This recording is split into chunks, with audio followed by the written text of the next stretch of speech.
আসসালামু আলাইকুম। রাইটার যেটা আপনাকে স্বাগতম। আজকে আমি দেখিয়ে দেবো কিভাবে রাইটার যেটা আপনি কন্টেন্ট জেনারেট করবেন।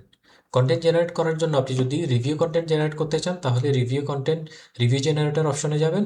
আর আপনি যদি ইনফরমেশন কন্টেন্ট জেনারেট করতে চান তাহলে সেক্ষেত্রে ইনফরমেশন কন্টেন্ট অপশনে যাবেন, ইনফো জেনারেটর অপশনে যাবেন। তো আমি রিভিউ কন্টেন্ট জেনারেশনটা প্রথমে দেখিয়ে দিই। আপনার রিভিউ কন্টেন্টের মধ্যে গেলে আপনি অ্যামাজন রিভিউর অপশনটা দেখতে পাবেন। এর ভেতরে গেলে আপনি টোটাল 10টা অ্যামাজন রিভিউর ফরম্যাট দেখতে পারবেন। প্রত্যেকটা ফরম্যাট একটা অন্যটার চেয়ে আলাদা। তো আপনি যে কোনো যেই ফরম্যাটটা ইউজ করতে চাচ্ছেন সেই ফরম্যাটে আপনি ক্লিক করে এর ভেতরে আসবেন। এরপর এই বক্সে আপনার কিওয়ার্ডগুলো দিয়ে দেবেন। আপনি ম্যাক্সিমাম যদি আপনি ফ্রি ট্রায়াল ইউজার হন সেক্ষেত্রে আপনি ম্যাক্সিমাম 10টা কিওয়ার্ড এখানে ইনপুট দিতে পারবেন। তো সেক্ষেত্রে আপনি একটা দিলেও জেনারেট হবে, 10টা দিলেও জেনারেট হবে। তো আমি এখানে একটা কিওয়ার্ড দিই,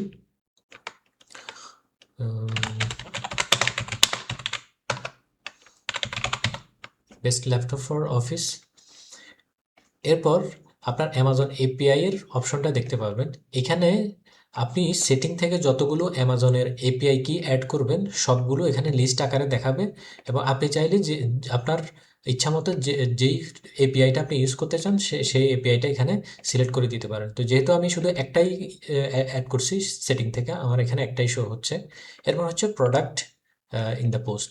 আপনি যদি আপনার 10টা প্রোডাক্ট রিভিউ লিখতে চান সেক্ষেত্রে এখানে 10টা সিলেক্ট করে দিবেন।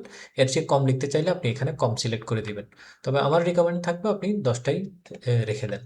এখানে আর কোনো কিছু করতে হবে না। এরপরে আপনার ওয়ার্ডপ্রেস ডেলিভারি অপশন, এখানে দুইটা অপশন আছে। আপনার এই বাটনটা যদি আপনার লেফট সাইডে অন থাকে সেক্ষেত্রে আপনার কন্টেন্টগুলো ওয়ার্ডপ্রেসে ডেলিভারি হবে। এবং আপনি যদি এটা রাইট সাইডে অন করে রাখেন সেক্ষেত্রে আপনার এটা ওয়ার্ডপ্রেসে ডেলিভারি হবে না, কন্টেন্টটা জেনারেট হয়ে আপনার এখানে পোস্ট হিস্ট্রির মধ্যে সেভ থাকবে।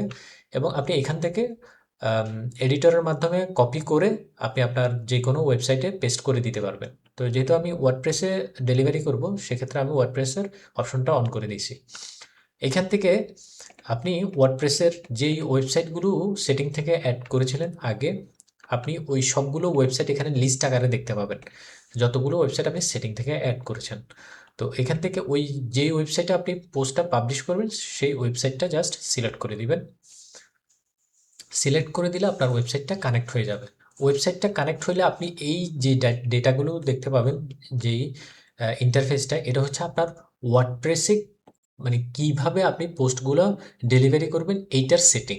যেমন আপনি পোস্ট কি ড্রাফটে রাখবেন নাকি পাবলিশ করবেন নাকি শিডিউল করবেন, তো সেক্ষেত্রে আপনি এখান থেকে সিলেক্ট করে দিবেন। এরপর হচ্ছে ক্যাটাগরি, আপনার পোস্টটা আপনি কোন ক্যাটাগরিতে দিবেন সেটা সিলেক্ট করে দিবেন।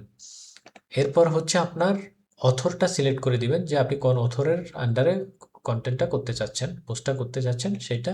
আপনি যদি ট্যাগ অন রাখতে চান ট্যাগটা অন করে দিবেন। আপনি যদি চান যে আপনার পোস্টের টাইটেলটা এআই জেনারেটেড হবে, তো সেক্ষেত্রে আপনার এআই জেনারেটেড অপশনটা অন করে রাখবেন। আর আপনি যদি চান যে না আপনার এই যে এই টপিকটা জাস্ট যেভাবে আছে এভাবেই থাকবে, এআই জেনারেটেড হবে না, সেক্ষেত্রে আপনি এটা অফ রাখতে পারেন। এরপর হচ্ছে আপনার এসইও মেটাডাটা। এই জিনিসটা আপনি যদি ইউজড অথবা র্যাঙ্ক ম্যাপ যদি আপনি ইউজ করেন সেক্ষেত্রে আমাদের টুলটা আপনার ইউজড এবং র্যাঙ্ক ম্যাথের টাইটেল এবং মেটা ডেসক্রিপশনটা অটোমেটিক্যালি আপনার পোস্টের মধ্যে অ্যাড করে দিবে, আপনাকে ম্যানুয়ালি আর অ্যাড করতে হবে না। আর আপনি যদি অন্য কোনো প্লাগইন ইউজ করে থাকেন সেক্ষেত্রে আপনি এটা ডিসেবল রেখে দিবেন।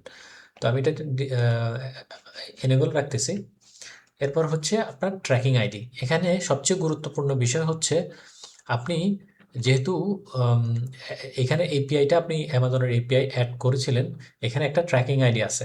বাট এই ট্র্যাকিং আইডিটা যদি আপনার ওয়েবসাইটের সাথে ম্যাচিং হয়ে যায়, যে এই ট্র্যাকিং আইডিটা আপনি এই ওয়েবসাইটের জন্যই ক্রিয়েট করছেন, তো সেক্ষেত্রে আপনি এইটা রেখে দিতে পারেন। এখন ধরেন আপনার কাছে এপিআই একটাই আছে, আপনি এখানে একটা এপিআই অ্যাড করছেন, বাট আপনি 4টা 5টা ওয়েবসাইট এখানে আমার টুলের মধ্যে আপনি অ্যাড করে ফেলছেন। তো সেক্ষেত্রে আপনার বারবার অ্যামাজনের এপিআই অ্যাড করতে হবে না। মানে হচ্ছে আপনার একটা ওয়েবসাইটের জন্য একটা এপিআই ওইরকম আপনার না করলেও চলবে। আপনি 5টা ওয়েবসাইটের জন্য জাস্ট একটা এপিআই ইউজ করতে পারবেন। তো সেটা কিভাবে আপনি আপনি এখানে ডিফল্ট যে এপিআইটা থাকবে ওইটাই রাখবেন। জাস্ট এইখানে ট্র্যাকিং আইডিটা চেঞ্জ করে দিবেন আপনার ওয়েবসাইট অনুযায়ী। আপনি যেই ওয়েবসাইটের জন্য আলাদা একটা ট্র্যাকিং আইডি ক্রিয়েট করছেন অ্যামাজনের ইয়া থেকে, আপনি সেই অ্যাফিলিয়েট ট্র্যাকিং আইডিটা জাস্ট এখানে বসাই দিবেন। তাহলে হবে কি, আপনার মেইন এপিআই ইউজ হবে জাস্ট স্ক্র্যাপিংয়ের জন্য, এবং এইখানে আপনার কাস্টম আপনার ট্র্যাকিং আইডিটা জাস্ট রিপ্লেস হয়ে যাবে। তো আমি এখানে জাস্ট টেস্ট 20 দিয়ে দিই। এরপর হচ্ছে আপনার পোস্ট প্রিফিক্স। আপনি যদি টাইটেলের আগে, এক্সট্রা কোনো ওয়ার্ড অ্যাড করতে চান, সেক্ষেত্রে আপনি এখানে এক্সট্রা কিছু অ্যাড করে দিবেন। যেমন আমি যদি এখানে 10 দিয়ে দিই, এবং পোস্ট সাফিক্স হচ্ছে আপনি যদি টাইটেলের পরে কোনো কিছু অ্যাড করতে চান, তো সেক্ষেত্রে আমি এখানে 2026 দিয়ে দিলাম। এরপর হচ্ছে আপনি কি আপনার পোস্টের মধ্যে ইন্টারনাল লিঙ্কিং করতে চাচ্ছেন না সেটা এখান থেকে এনেবল ডিসেবল করে দিবেন। তো এরপর আপনি এটা জেনারেট দেবেন।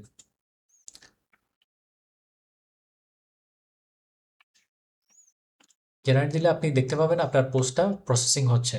তো পোস্টটা কিছুক্ষণ পর প্রসেসিং হয়ে আপনার ওয়ার্ডপ্রেসে ডেলিভারি হয়ে যাবে।